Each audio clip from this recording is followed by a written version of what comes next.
Welcome, everybody, to another edition of Keep the Line Moving, the podcast designed to talk about leadership, life, and inspiration. I am your host, Chris Gargano, and for episode 65, first, we start off with thanking you for recommending this and sharing it with your family, friends, and coworkers. Please continue to do so. You know we appreciate it. The topic this week is servant leadership. Yes, we talk about this a lot on the podcast. It's an important topic. Our guest, Aaron Woliczko, will share his perspective on how he has evolved as a leader and understands servant leadership quite well. He's the Senior Associate Commissioner, Men's Basketball and Sport Administration for the West Coast Conference. Stu Jackson is the commissioner. Aaron's on his team. Aaron grew up playing basketball in Santa Cruz, California. He was so good, he got a scholarship to the University of the Pacific. He's in their Athletics Hall of Fame. After graduating, he coached high school, college, then became a head coach at Montana Tech for 3 seasons with constant improvement at the program. Well, now he's at the West Coast Conference, and everything he learned growing up in leadership, he applies to his job today. This conversation goes in depth. It begins now with Aaron Woliczko on Keep the Line Moving. So tell everybody the nuts and bolts of your job in charge of men's basketball in particular, but tell everybody the day-to-day and what it's like. Men's basketball was my original charge, and that was what I was hired to do. That's my background. And, be careful what you're good at sometimes, and things get added on. And during the last 10 years, a lot has gotten added on. And I'm fortunate to have that too, because it means that my bosses trust me with the stuff that is really, really important right now. Student services. It's really important that we know what's going on with our student athletes, whether that's in the governance structure of the NCAA, but also mental health is a big topic right now. All that's kind of getting thrown into student services. And through the course of my tenure here at the WCC, that's one of the areas that has gotten a lot more attention, and they wanted me to really be involved in that. And so that's something that has been added that actually takes up a lot of the day-to-day, quite honestly. But basketball, being a former coach, having a lot of touch points with the coaches in our conference and coaches around the country through my career, it's really good. It's really good to have those relationships. I think you and I have always talked about that relationship building, and I'm very fortunate. This is kind of the joke. One of the other areas I oversee is officiating, so you'll kind of get the point. But I grew up, my dad was a college official, so I grew up in those locker rooms. I was able to speak official, speak referee. And then I became a coach because I didn't want to get yelled at like my dad always did. And, obviously I can speak that language. I've been an administrator. I can speak that language. So I equate it kind of to being a translator. So I'm able to translate what the athletics directors or the administrators want to the coaches. Coaches to back up to the administrators, coaches to officials, officials to coaches, really become a translator. And, with that, I think even a better word is ambassador. Becoming an ambassador of men's basketball for the WCC is something that is really special for me. Playing the game at a high level, college player and a little bit of pro experience in Europe, coaching, assistant coaching, and then coaching up in Montana. How did it prepare you for your current role? Well, like I said, number one, I can speak all those different languages, but one of the things that an administrator really needs to learn, and sometimes you need to go through it as a high level player or professional, you end up with a lot of confidence. Even though I ended up getting injured and getting sent home from overseas, but you have a lot of self-confidence. And as I was coaching, I really believed in myself. Now, I wasn't cocky. I didn't tell people about it. I was just confident. I have inner confidence. But when I became an administrator, I really learned to check my ego at the door, because all those coaches, they have those same egos or those same confidences that I had when I was coaching. And so being able to communicate, but then also taking my ego out of it was very, very important, because in my job, obviously, like I said, overseeing and officiating for all sports, it's something that you're going to get people coming at you. if you know what I mean. And so I realize that great customer service, I guess, but that's one of the things that was really important from being a coach, being a player, then a coach, and becoming an administrator. So you bring up a great point, and Aaron, we talk about this a lot on this podcast, which is one's relationship with their ego, right? And you can say that a coach has to have a very, very healthy relationship with their ego, because obviously they're setting the mood, right? They're setting like, okay, we got to fire the group up. No, now we got to pull back. We're going a little too hard at practice, or, we've got a road trip. We've got to scale it down. Everybody's going to waste energy. That's one facet, right? Then you have to communicate with the athlete who's not playing and the athlete who's starting, right? And the relationships between, I can go on and on. Yeah.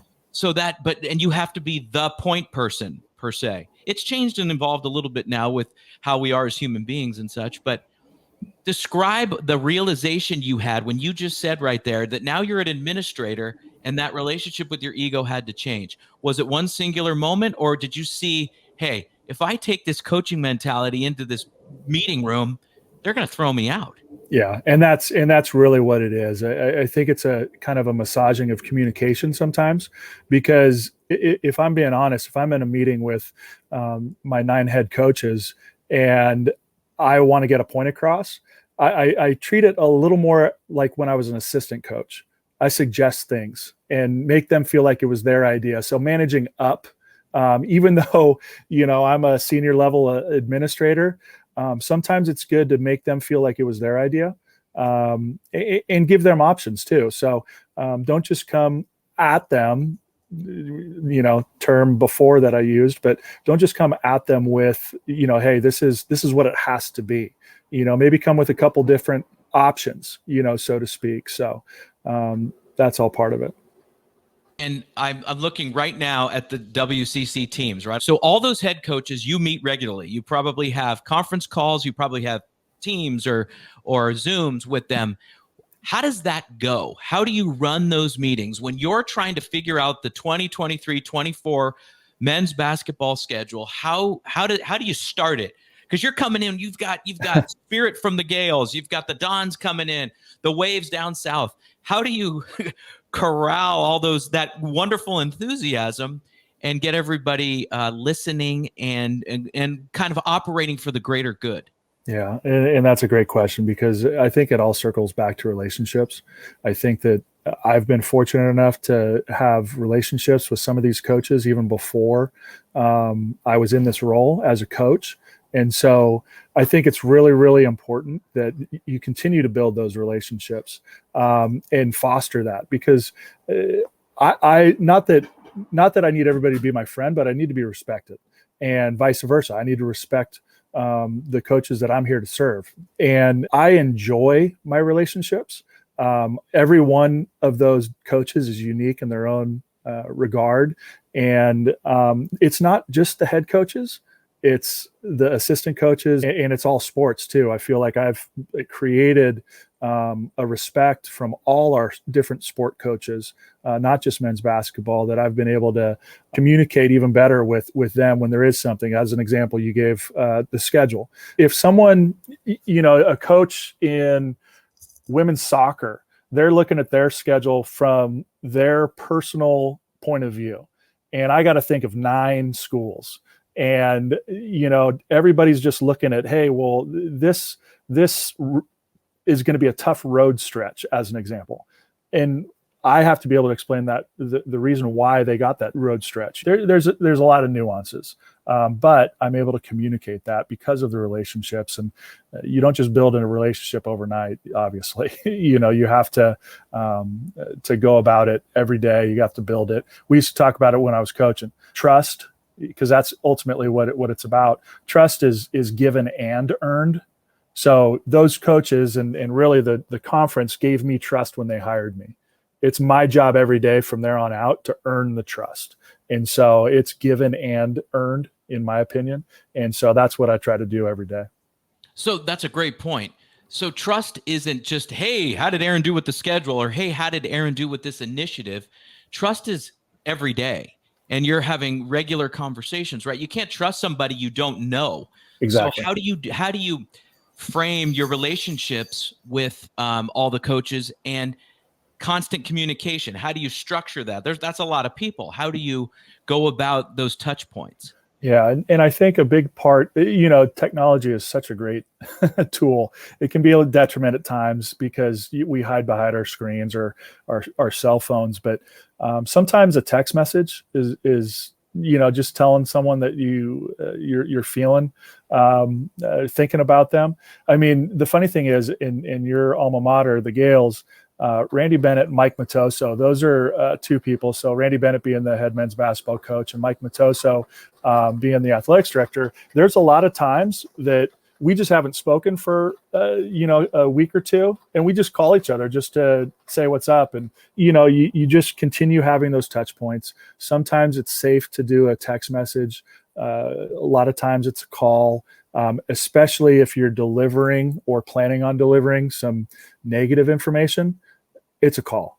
And I've had to do that. And I've had to be upfront, hey, this is something that's going to happen. A school in men's basketball, as the example, I'm sorry, you're not going to get as many ESPN exposures this year as you thought, and I'm going to deliver that message ahead of time. They're not just going to read about it. How long does putting the schedule together take, and who is part of that cohort that's working with you to establish the WCC basketball schedule as an example? Yeah, I mean, schedules in general, they can take months. And, if we're talking specifically about men's and also women's, because we build them simultaneously, if we're looking at a basketball schedule, it's really starting the previous year in terms of the conference basketball schedule. Non-conference, obviously, that's on the schools and whatever they're trying to do, whether that's build for the future, if they're in a rebuilding mode, or if they're trying to get an at-large to the NCAA tournament, or they're so good that they're trying to get a better seed in the NCAA tournament. Your alma mater is always fighting for that, and they've changed the way that they schedule. Randy has changed his philosophy through the years, and right now he's sitting in a great spot, great understanding of how to schedule non-conference. But with the conference, you're going to look at how you played the previous year, some different things like that. But when we go to the Final Four every year, ESPN, CBS, we're always having those meetings. And since ESPN is our top partner in the television market, they're going to ask us, who are the best programs. We believe these programs are going to be better next year or worse. Let us know if you agree. And so that's kind of the initial conversation, because they want to have the best programming on their platform. And so that starts about Final Four. So, late March, early April, we go through some processes there where ESPN ends up giving us some top tier requests. So they're looking at dates, they're looking at games that they'd love to have on those dates. And that usually comes to us after some conversation about June 1. And then it hits the fan because we have to put the final schedule in front of our basketball operations cabinet, which is basically all our athletics directors, by August 1st. And so remember, I was saying most schedules take a couple months.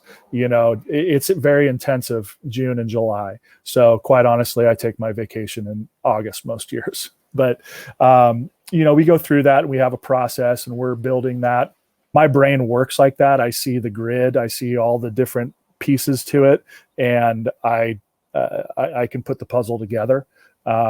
Thankfully, there are computers that assist, because otherwise it'd be a little more difficult. But that's kind of the timeline and the process that we go through. Your responsibility, you have to report up to Stu, right? You have equal stakeholders, right, within the WCC office. And then you have folks that look to you for leadership. I mean, all of them look to you for leadership. So how, when you walk into the building every day, or there's a remote situation, how are you prepping for your day? Because you have a lot of people coming at you for guidance and for leadership, mentorship. You've been there a while now. How do you approach that? What is your leadership style? Yeah, and that's a great question, because one of the things that I think is important when Stu came on, and this goes back to even, I was hired by Lynn Holzman, who's the vice president of women's basketball at the NCAA now. And she and I got on her calendar so that every week I was having at least a half hour in a lot of cases, because I needed an hour with her because I was learning the process. I was just an old basketball coach that, she was teaching me all the processes and procedures of the conference office. And so I really wanted to be on her calendar.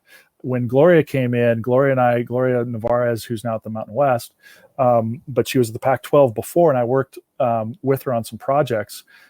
Same thing. I went and got on her calendar and, really tried to manage up, tried to inform her. And I've done the same thing with Stu. Now, when it comes the other direction, I do have meetings with the people that are working with me. And I say with me because that's what it is. They're not working for me. They're working with me, so we have, whether it's a weekly meeting, and like I said, technology is great. We have the chat on Teams and, all of that we can make sure that we get some quick responses to if we need to. Or if you're in a meeting, you can always, have that. And so being able to have that and have that support too, I think for some of the younger administrators that are kind of finding their way, they're going to ask questions. You got to be available. But the biggest thing, and specifically for sport administrators, I took originally the men's basketball and created a processes and procedures on how we do the operations. And Gloria saw that and she goes, Aaron, wow, can you do that for everything else? And so I did. I built that, and I'm thankful that I'm kind of getting to hand that off to Sean Harris, who's in our office now, and he's really doing a great job with our championships, but also wanted a little more sport administration responsibilities. So he's taken those and he's starting to own those. So I did have processes and procedures that I could literally hand someone or I could talk about every day. So you keep mentioning, and you have mentioned the term serve. What does it mean to be, let's extend it and formalize it, to be a servant leader? Yeah. So not in a specific sense, but just what is that? And when that hits you at your gut level, how do you respond? Yeah. I mean, it's a great question. Servant leadership is something that you're not necessarily out front leading. You're taking the opinions, the thoughts of, in my case, my members, and I'm trying to help them into one goal. And so I think that's really, really important to listen and trying to help serve our members. And when it is a leadership situation, you make sure that you have some different options so that you're not just throwing one out and this is the only way to do it. No, here's a couple options. What do you guys think? And then you guide them. I think that's the biggest thing of servant leadership is we're taking a piece of everybody, taking their opinions and kind of building that into one. And then that's your end goal. That's what you're trying to accomplish. You mentioned something key here that most folks mention on this podcast, which is listening, right? And that is the major component of servant leadership, as you said. So Aaron, as you continue with your career and you find success and people see your talents and they say, hey, you're good at this, let's have you do more of that. But listening, how have you changed as a listener? Because you were a player, a coach, a head coach, right? And now an administrator at a senior level. How have you evolved as a listener? Wow. I think as I go through the whole process, and I am going to share a story here, but I think being an assistant coach was really important for me because I was making sure that I was talking and communicating with my players. But then I also needed to have my head coach understand what was going on. So, there's a lot of times that there was that trust, which is that word again. My boss trusted that I had the best interest of the entire program when I was talking to those young men. And those were closed door meetings. Like I had my players come in and talk to me, especially my position players when I was an assistant coach, and they're confiding in me in a lot of different things. And I'm trying to help them evolve as players and people. And if it ever got to a point where we were just spinning our wheels and they didn't understand something that our head coach said, I literally would take them and we'd go in the head coach's office and we'd finish our meeting in there with the head coach. And so, like I said, trust is given and earned. I was given trust by my coach, giving me an assistant coaching role, but then it's earned every day. So he knew that if anything came up, I was bringing that young man into the office. Now, the story that I will tell in terms of listening, and this one really hit home. I had a young man when I was at Montana Tech, when I was a head coach, and I was trying to make it my way, and I was doing less listening. I feel like at this time in my career, because hey, I'm the head coach. It's my way or the highway. But I had a young man that was a double major, petroleum engineering and chemistry. I can barely spell petroleum engineering, let alone, work in it and study in it. But I was, kind of talking to my young man about dragging a little bit at practice, and come to find out he had been up all night and had an 8 a.m. final the day before. And it happened basically almost like every week, every Monday or whatever it was, there was a specific day that he was up all night. And he, because of these crazy majors, he had an 8 a.m. class. So he always had a test. And when he communicated that to me, I came at him from a place where I was telling him that he was dragging, and he shared with me his day to day. And I went, oh my gosh, like I'm going about this all the wrong way. And basically we had an understanding that anytime he had a day or a night like that where he was up all night studying, he just needed to let me know. He just needed to communicate it, and I got it. And for the rest of that year, rest of his career, we had that understanding, that listening relationship. And sometimes it wasn't even, he didn't even have to use words. He just, kind of, coach, one of those days, like put his head down, but I could see how tired he was. But that listening, like I said, it's kind of evolved through the years, but so important. Aaron, that's a great story. And look, that was like 10 years ago, right? Because you were at Montana Tech in the early, 2010s, right? Yeah, it's probably 2011, something like that. Like I said, I was a young head coach, and didn't really understand what I needed right then. And what I needed right then was my young man, one of my favorite, and you can't have favorite players, but one of my favorite players, because of all of this, because of this story, come to me and explain what was going on in his life. And I listened and I took it, and I could have went a different way and been like, oh yeah, this is basketball. You either play basketball or you don't. Well, I'm not, I'm also an educator, and it's not just the X's and O's. It is the Johnnies and Joes, and Johnnies and Joes you have to listen to. Well said. And I bet you could take that story and that experience. Look, it's stayed with you all these years to what you're doing now. So if you have somebody that is reporting to you or on your team and they're dragging, as you said, right, in the professional sense, in the office sense, you probably will not be as quick to judge. Not saying you did, but in your words, right? Yeah. And it's that adage, it's that old adage, Aaron, you never know what someone's going through. You never know what is behind the eyes, right? Or what they're feeling. And I got to do a shout out here, and I don't mean to name drop, but I was fortunate to work with Bruce Bochy all those years with the San Francisco Giants. And in my opinion, he was a master at that, understanding everybody and listening and communicating clearly. I didn't play for the man, but, we were right there with him in the front office and such. And the future Hall of Famer, doing well with Texas. I just had to share that he was some of the first person that came to mind that was so well-rounded in communicating, which involved listening and then articulating his message. He's a manager at the best. I mean, he's a manager. Like, he's managing personalities, he's managing the game, managing his players. Like, it's amazing. Like, Boch, I'm a big fan. Yeah, you'd sit. You know what?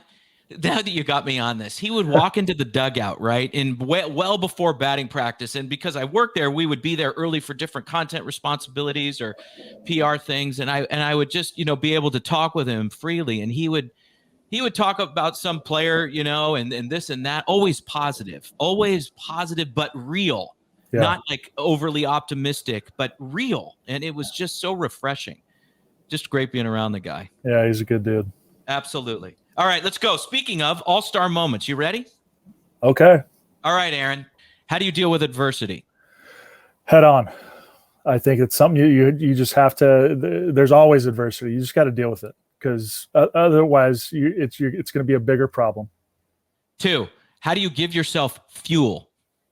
Being a servant leader, honestly, because I get to see those young people excel in something that they're amazing at. And I love watching that. 3, what does never give up mean to you? I'm running through a wall. I'm going at it every day, and that's how I'm approaching my day. Never give up. 4, what is the value of collaboration? I mean, collaboration is something that you have to bring. Unless you're just, even if you're the CEO, you got to collaborate with everybody. But unless you're just, working by yourself, you got to collaborate with the people that are around you. So you've hired, you've recruited, you've done all of it. So I'm going to ask you, what do you look for in an ideal candidate? Now let's put the hoops behind you a little bit, all right. Because you're in the office now. But what an ideal candidate for someone to work at the West Coast Conference? What do you look for? The funny thing is, everybody around here, because of my coaching background, they always joke with me that I'm looking for a manager. So someone, a student manager that was on a team, or a DOBO, someone that worked in operations, because they know what hard work is. If you look at a manager, we've had some very successful young people that have come through our internship program, as an example. They've been managers for some of the toughest coaches I know. And it's amazing because their work ethic is unbelievable. Now, I might have to teach them some other stuff on the peripheral, but their work ethic is second to none. So I do appreciate people that have worked in the business as managers, as director of operations for a specific sport, because then I can teach a lot of other aspects that what we do in the conference office. Number 6. Describe yourself as a leader in one sentence. That's all you got, Aaron. I think it goes back to servant leader that builds relationships. What is the difference between a manager and a leader? I think a manager is someone that's going to be able to get a lot done. Quite honestly, a leader to me, right, because we keep going back to servant leadership, is someone that's going to get everybody's opinion and then develop an end goal. So they're the one that definitely has to have the forward thinking, the final say, but a manager is going to be assisting all along the way. Great job, Aaron. Thank you. Yeah, it's fun. And we thank Aaron very much for being on the show. My number 1 takeaway is this: the story he told about the player who studied all night and had an 8:00 class and came to practice tired. This goes to the premise: you never know what someone is going through. But Aaron took the time to find out, and together, after communicating, they were able to create trust and move forward. I'm so glad he shared that story. And you heard, Aaron has been around basketball his entire life, and a hard work ethic from his father, who was a basketball referee and had a 9-to-5 job. So you could see why Aaron frames his leadership the way he does. We thank him very much. And I thank you for being part of Keep the Line Moving each and every week. We'll see you next week, everybody. Every week, you hear guests on this podcast talk about some of their biggest leadership challenges. As a leader, you want to make an impact on those you lead and reach your organization's goals, while also optimizing your time management. Wherever you are in your leadership journey, we could all use some help. This is what we focus on with our group and individual coaching services. To book a call or get more information, email me directly at chrisg@garganoleadership.com or visit our website at garganoleadership.com. For our podcast and video producer, Jack Radutsky, and our marketing coordinator, Savin Narwal, have a great week, everybody.